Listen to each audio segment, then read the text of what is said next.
Your mind can change the అన్చేంజబుల్స్.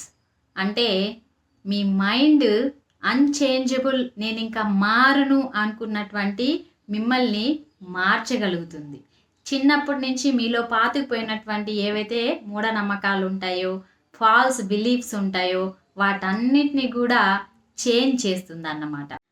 Science ఏం చెప్తుంది అని అంటే, బలంగా నేను మారగలను అని మనం అనుకున్నప్పుడు మన మైండ్ దాన్ని ఇన్ఫ్లుయెన్స్ చేస్తుంది, అలా మారేలా చేస్తుంది. ఒకవేళ ఇప్పుడు మీకు స్టేజ్ ఫియర్ ఉంది, నేను స్టేజ్ ఎక్కి మాట్లాడలేను అని అనుకున్నారనుకోండి, అలాగే ఉండిపోతారు. లేదు, స్టేజ్ ఎక్కిన తర్వాత నేను బాగా మాట్లాడగలుగుతాను, నలుగురిని ఇన్ఫ్లుయెన్స్ చేయగలుగుతాను, ఫ్రీగా నా నోటి వెంట మాటలు వస్తాయి, నాకు ఆ ధైర్యం ఉంది అని అనుకున్నారనుకోండి, అప్పుడు మీరు కూడా అలాగా ధైర్యవంతుల్లాగా మారుతారనమాట.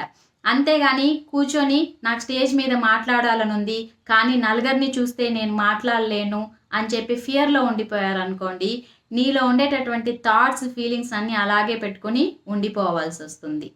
కమ్యూనికేషన్, ఎప్పుడైతే బ్యాడ్ కమ్యూనికేషన్ ఉంది, నాకు మంచి మాటలు రావాలి నేర్చుకోవాలి అని అనుకున్నారనుకోండి, కొన్ని మ్యాజికల్ వర్డ్స్ ఉంటాయి మనం డైలీ లైఫ్లో యూజ్ చేసేటటువంటివి. ఎప్పుడైనా ఎవరికైనా హామ్ చేస్తే సారీ చెప్పడం, ఎవరి దగ్గరైనా మనం ఏదైనా హెల్ప్ తీసుకున్నాం అనుకోండి థ్యాంక్ యూ చెప్పడం, ఇంకా ఎవరి దగ్గరైనా మనకి హెల్ప్ కావాలి అని అడగాలనుకున్నప్పుడు please could you please do this అని చెప్పి అడగడం కానివ్వండి, ఇలాంటివన్నీ కూడా మ్యాజికల్ వర్డ్స్ అన్నమాట. ఎవరినైనా కలిసినప్పుడు హాయ్ చెప్పడం, వెళ్ళిపోతున్నప్పుడు బాయ్ చెప్పడం, ఇవన్నీ కూడా మీరు యూస్ చేసుకుంటూ డైలీ లైఫ్ని లీడ్ చేయండి. చాలా మంచిగా ఉంటారు, ఇంకా అందరి దగ్గర మంచి ఇంప్రెషన్ని కూడా పొందుతారు. మీ మైండ్ని బ్రెయిన్ని కంట్రోల్లో ఉంచుకున్న వాళ్ళు అవుతారు. Mental activity can change the brain function. మనము కూర్చొని ఆలోచించుకుంటూ ఉన్నాం అనుకోండి, అప్పుడు ఇలా జరిగింది, నేను ఇలా చేశాను, అలా చేశాను, చిన్నప్పుడు చాలా కష్టాలు పడ్డాను, నడుచుకుంటూ స్కూల్కి వెళ్ళాము అనే విషయము తలుచుకున్నారనుకోండి, ఇప్పటికి కూడా మీకు కళ్ళల్లో నీళ్లు తిరుగుతాయి. కష్టాలను కానివ్వండి, లేదనుకుంటే సుఖాలను తలుచుకుంటే నవ్వుకుంటారు ఒక్కసారి అనమాట. ఇవన్నీ కూడా ఎలా జరుగుతాయి అని అంటే, మనం ఇక్కడ కూర్చున్నా సరే ఎప్పుడైతే మన మైండ్కి వర్క్ చెప్పి ఇమాజినేషన్లోకి వెళ్తామో అక్కడ ఏం జరుగుతుంది అని అంటే, కొంచెం మన బాడీ కూడా స్ట్రెయిన్ అయినట్టు అనిపిస్తుంది అనమాట. అవన్నీ ఆలోచించి మళ్ళీ మనం బ్యాక్ రిటర్న్ వచ్చేసరికి. ఎందుకని అని అంటే, mind can change the unchangeable.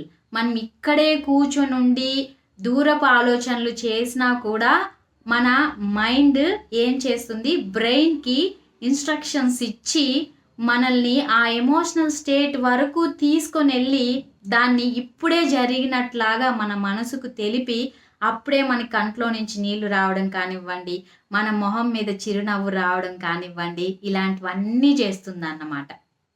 ఇంకా మొక్కై వంగనిదే మానై రంగున అంటే, మన మైండ్ చిన్న చిన్నగా కొన్ని ఇమాజినేషన్స్, పాజిటివ్ థాట్స్ అవి వచ్చినప్పుడు వాటిని మంచిగా ఉపయోగించుకుంటూ ఉన్నామనుకోండి, పెద్దగా ఆలోచనలు చేయొచ్చు, మనం మహానుభావులు అవ్వడానికి కూడా ఛాన్స్ రావచ్చు.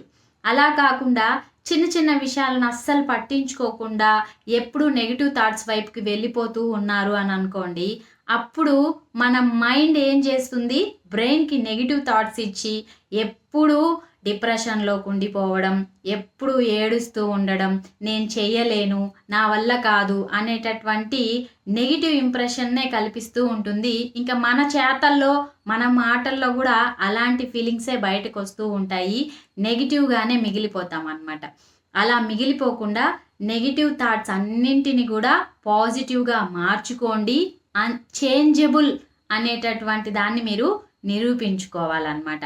మైండ్ కెన్ చేంజ్ అంటే చేంజ్ చేస్తుంది, మన బిహేవియర్లో చేంజెస్ తెస్తుంది, అండ్ ఇంకా మన హ్యాబిట్స్లో చేంజెస్ తెస్తుంది, మన థాట్స్లో చేంజెస్ తెస్తుంది.